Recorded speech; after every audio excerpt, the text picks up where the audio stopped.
every now and then you just kind of want to turn off your brain and enjoy stupid fun. And that's definitely the situation with High Rise Invasion, a series that just hit Netflix. The Japanese title is Tenkuu Shinpan. It is a series that was done by Zero G and based off a manga with the genres action, mystery, horror, and ecchi. I added ecchi on the end there because it technically does have fan service in the show, even though I would kind of lead it more in the idea that it's fan service that just kind of happens and they just let it happen. They don't really try to hide it with weird censorship because there's quite a few people with skirts on in this particular series. Action and skirts don't usually mix unless you're willing to kind of do that kind of stuff. But yeah, it's a series that essentially follows a girl named Yuri. She finds herself waking up on a roof of a building, and it's kind of dangerous because there's a lot of these masked people around that are seemingly trying to kill everybody that's on these roofs. And the only way to get around is go from roof to roof through these bridges. And all the exits, such as, staircases and elevators, are all blocked, seemingly concreted.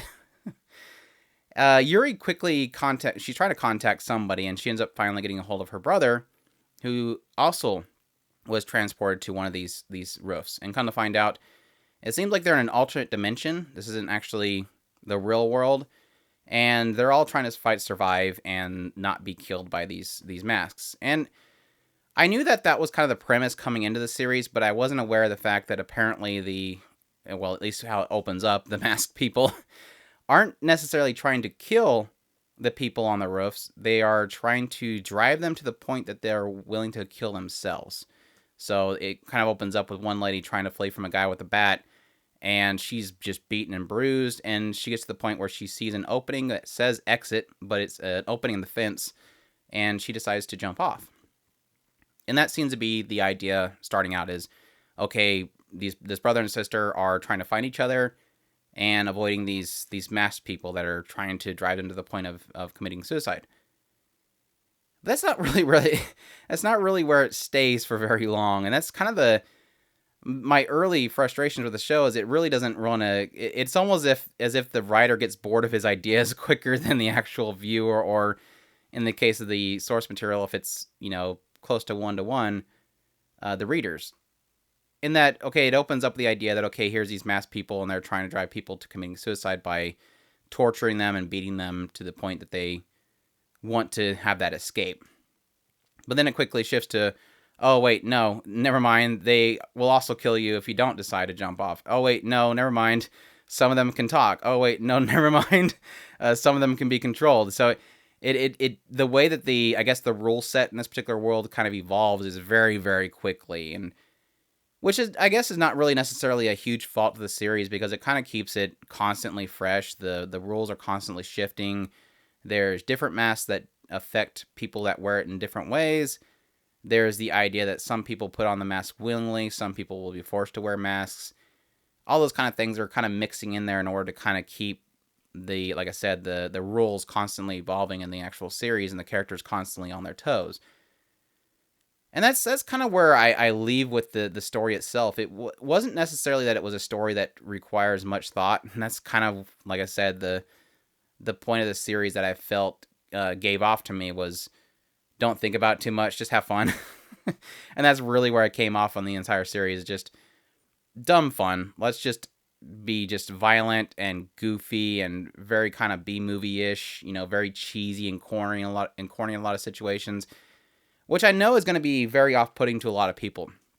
And there was technically points in the series where I kind of caught myself, seeing, an innocent lady getting killed and going, oh crap, that sucked. And then it starts doing something goofy and I'm like, oh yeah, that's right. I'm not supposed to think about it that much. So it is very cruel in that regard. And so a lot of people are going to probably be put off by that. It is a show that almost seems like it takes itself seriously when somebody dies, but it doesn't stick to it very long, and it kind of gets goofy about the situation. The bad guys being, goofy and comedic with some comedic noises going on with it, even though they're obviously murdering people. And at the same time, throwing in some dumb action to keep it flowing. I think the only real heavy criticism I can give this series, because I acknowledge it for what it's doing. It is being a dumb action movie that you just have fun with. Corny situations, cheesy action, all that kind of stuff mixed in with it. Is it being a goofy action show? The action's not all that clever. And that's where I think is its biggest fault for a show. Because, I mean, like I said, if you're going to come into the show, come into it not expecting a deep story. Don't come into it not expecting it to be serious. Have fun with it. But with the action not really being too clever and too fun, it kind of loses one of its biggest features. It's kind of like back in the day when I watched a show called Triage X. I'm not sure why I'm faulting with that name. Triage X was a show that was a dumb action show. And it wasn't really hiding from that. It had, crazy boob physics going all over the place. It was goofy actions, kind of like High School DxD. That's another similar one. It's just a dumb, fun action show. But I felt in this situation, a lot of the action was very mediocre. And not that the Zero G struggle with the animation. Yeah, granted, the character models are off model quite a bit, and it's not the most impressive looking action show. They kept things together and they kept things moving to the point where you felt velocity in what was going on. Some of the action scenes were really cool. Nisei fighting I forget what her name is. I know it was German. Fighting one of the other masked people who had a sword. It was a lot of fun, really cool action, but it doesn't really, it's not clever with the action. There's no cool, like, holy crap, I can't believe that character pulled that off kind of moments. It was really kind of just power fantasy / kind of stuff, and whoever dominates the other one wins. There was some cool stuff like Sniper using ricochets. The Sniper mask was cool. So I guess every now and then it did something clever, just not too much. And it does kind of quickly... I guess my other fault I would really give it is that with the rule set of the world kind of evolving so quickly, it gets away from that survival aspect really quickly. Like at the beginning, it feels very like isolated. It feels like Yuri's in trouble. She doesn't know who to trust. And it didn't take very long. I would probably say, I don't know, 5 or 6 episodes where that feeling was kind of lost already. It felt like it quickly shifted into from here's evil masked people, run from them, hide, fight to survive, to okay, now we're all in groups and we're fighting groups against groups. It kind of has the Walking Dead situation where suddenly it's no longer about the zombies, it's about fighting against each other kind of thing. And that was a little bit of a letdown, I admit, because it like I said, it loses a lot of its initial flavor and just kind of turns into another battle royale type show, and that was not really what I was looking forward to coming into the series. So it's kind of hit and miss in that situation. But I do kind of like the aspect of the God candidate kind of system they were talking about later on in the show, which I'm not going to get too much into it. I figure if you want to actually watch the show, granted it's not super deep and I wouldn't be spoiling much, you'd probably not want that kind of stuff spoiled. So I'll just say the God candidate stuff was kind of interesting. But unfortunately, with all of my positive and negatives I can give this show, the biggest negative is going to, of course, be the fact that it's not finished. And I don't know that it has had any kind of announcement for more adaptation of it through Netflix or other means. I would assume it just depends on how successful it was, how well it streamed. But it doesn't have an ending. And it doesn't really feel like anything was really accomplished throughout the series. So, but again, it's not much of a bad negative because I wasn't really expecting a huge story and a huge conclusion and an insane ending to it. But it did really feel like...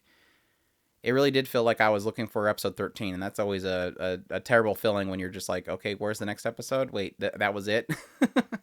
It does kind of have that feeling to it at the end, so keep that in mind going into it. It doesn't really have a conclusion to it. It doesn't really reveal too much, but yeah, it was a fun show overall. I had a lot of laughs out of it as well, which was kind of surprising. Like I said, it's technically a goofy action violent show, but sometimes with those shows, the comedic value is only kind of so limited.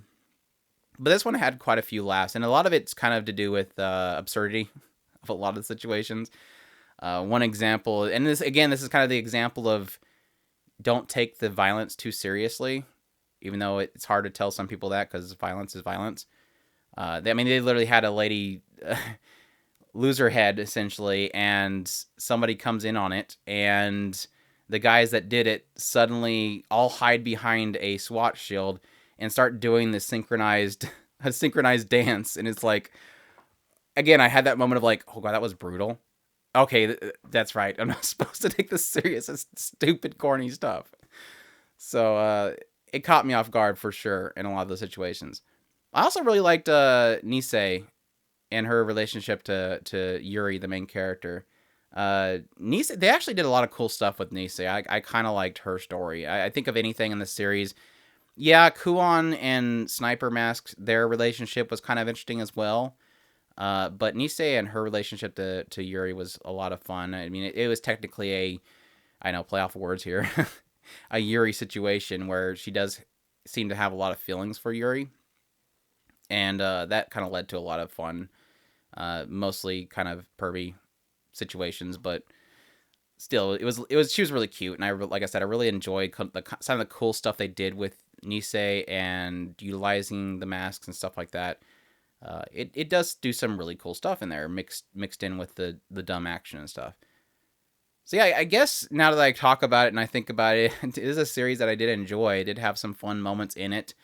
Like I said, I think the staining points are it has no ending, and the plot's not the most deep thing, and you're not going to have some really clever action scenes. Just a lot of just dumb fun mixed all in with it. So if any of that sounds interesting to you, check it out. It's kind of I'm kind of in the air whether I suggest it or not, and I think a lot of it has to do with the fact that it has no ending and it's not an incredible series. So, but if you're looking for a dumb action show, throw on a couple episodes, see if you enjoy it. I think that's kind of where I lay on it, and if you find yourself enjoying the first 2 episodes, you're probably going to enjoy the rest of it, and you can check out the rest of it. So, yeah, with that said, High Rise Invasion, that's my review of it. Check it out if you will, and I hope you guys enjoyed this video, and if you did, please leave a like, subscribe if you haven't already, and leave a comment. Let me know if you checked it out or if you're going to check it out, and y'all take care.